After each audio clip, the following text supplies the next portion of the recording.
Students and viewers, आप सभी को मेरा नमस्कार। मैं संतोष सर। आज का जो वीडियो है वो फ्यूचर टेंस के बारे में है, फ्यूचर इंडेफिनिट के बारे में है और फ्यूचर कंटिन्यूस के बारे में है।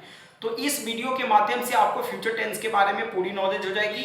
आई होप कि आप इस वीडियो को देखेंगे और बहुत ही ज़्यादा मजा आएगा। और इस वीडियो को अपने दोस्तों में शेयर कीजिए, इस चैनल को जरूर सब्सक्राइब कर लो ताकि आपको अपडेट मिले, है ना। अगर आप चाहते हैं कि हमारी इंग्लिश बहुत स्ट्रांग हो जाए तो आप इस वीडियो को जरूर देखें और अपने दोस्तों में भी शेयर करें और ये चैनल को जरूर सब्सक्राइब कर लीजिए। तो चलो हम देखते हैं सबसे पहले फ्यूचर के बारे में कि फ्यूचर इंडेफिनिट की बात करें तो सामान्य भविष्य होता है every Hindi sentence and with the गा गी गे, यानी किसी भी हिंदी वाक्य के लास्ट में क्या होता है, गा गी गे आता है, तो उसको हमें फ्यूचर के बारे में पता चल जाता है। तो चलो हम आगे बात करते हैं रूल्स फॉर सेंटेंस के बारे में कि सिंपल यानी फ्यूचर इंडेफिनिट को बनाएंगे तो इसका सिंपल सेंटेंस होता है अथवा अफर्मेटिव कहते हैं, subject plus shall will plus verb की first form object plus complement, ये हमारा सिंपल सेंटेंस है। दूसरा नेगेटिव के लिए subject plus shall will plus not plus verb की first form object plus complement होता है।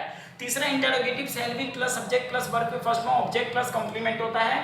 चौथा हमारा shall will plus subject plus not plus verb की first form object plus complement होता है। लास्ट में आपको क्वेश्चन मार्क का ध्यान रखना है। WH family simple will plus subject plus verb के first form object plus complement, question mark आपको लास्ट में लगाना है। WH फैमिली का negative WH family shall will plus subject के बाद नॉट लगाना है, वर्ब की first form plus object plus complement, आपको क्वेश्चन मार्क लास्ट में लगाना है। तो ये आपका स्ट्रक्चर है, किसी भी वाक्य को बनाने का जो फॉर्मूला होता है, स्ट्रक्चर होता है, ये है। चलो हम एग्जांपल के साथ समझते हैं। उससे पहले कुछ यूज का इस्तेमाल समझना है, यानी कि सेल का इस्तेमाल हमें आई वी के साथ करना है यूज, और विल का इस्तेमाल with all subject except I we को छोड़ के बाकी जितने भी सब्जेक्ट है सबके साथ विल लगाना है। He she it you they name, बाकी कोई भी सब्जेक्ट हो। साथ में आज के आधुनिक समय में आई के साथ भी विल लगा सकते हैं, जहां प्रेशर हो, जोर हो, वहां पे हमें, जैसे मैं तुम्हें मार दूंगा, आई विल किल यू, तो इस तरीके के शब्दों के लिए विल आई के साथ हम लगा सकते हैं। चलो एग्जांपल के साथ समझते हैं। वे पढ़ेगा, ही विल रीड, मैं जाऊंगा, आई शैल गो, तुम खेलोगे, you will play,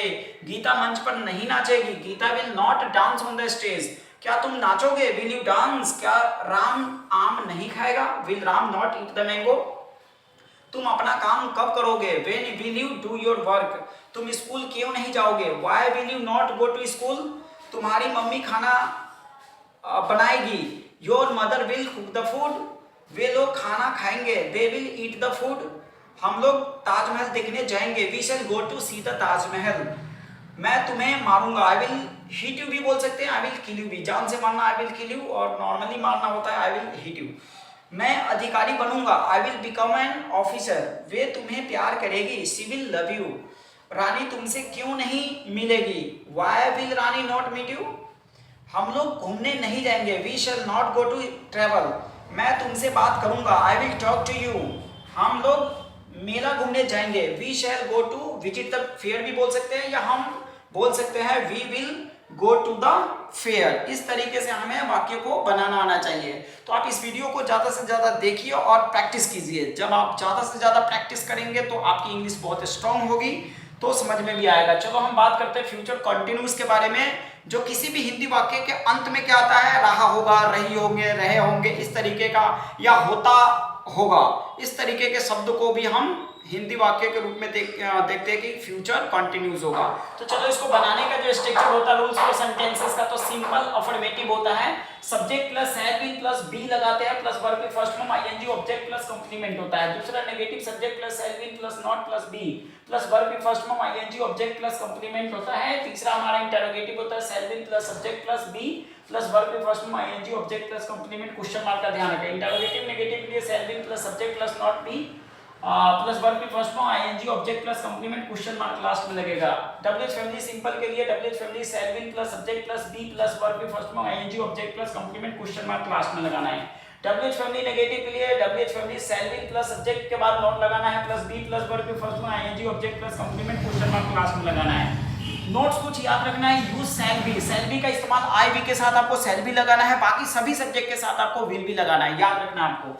use will be with all subject, he she it you दे, बाकी कोई भी सब्जेक्ट हो सबके साथ आपको विल का इस्तेमाल करना है। आधुनिक समय में यानी आई के साथ भी विल लगा देते हैं तो कोई प्रॉब्लम नहीं है, बना सकते हैं, लगा सकते हैं। चलो एग्जांपल के साथ समझते हैं। वे गाना गाती रहेगी, she will be singing a song, मैं आपका इंतजार करता रहूंगा, आई शैल बी वेटिंग यू, वे सोते रहेंगे, दे विल बी स्लीपिंग।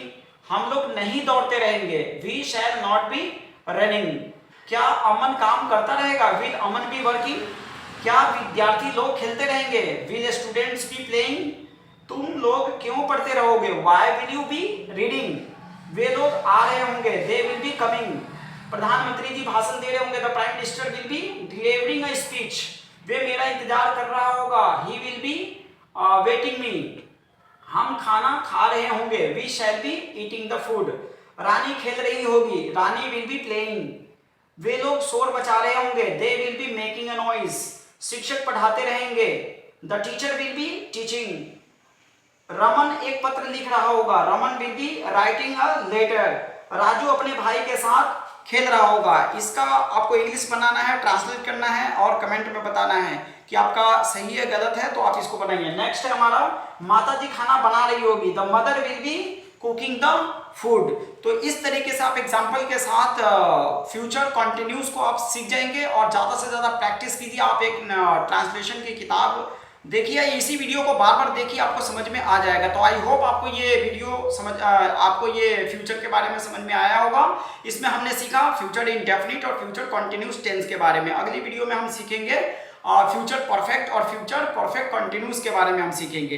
तो इस वीडियो को ज़्यादा से ज़्यादा देखिए, अपने दोस्तों में शेयर कीजिए, लाइक कीजिए, सब्सक्राइब कीजिए और ये चैनल को सब्सक्राइब करना ना भूले। तो थैंक यू सो मच इस वीडियो को देखने के लिए, थैंक यू।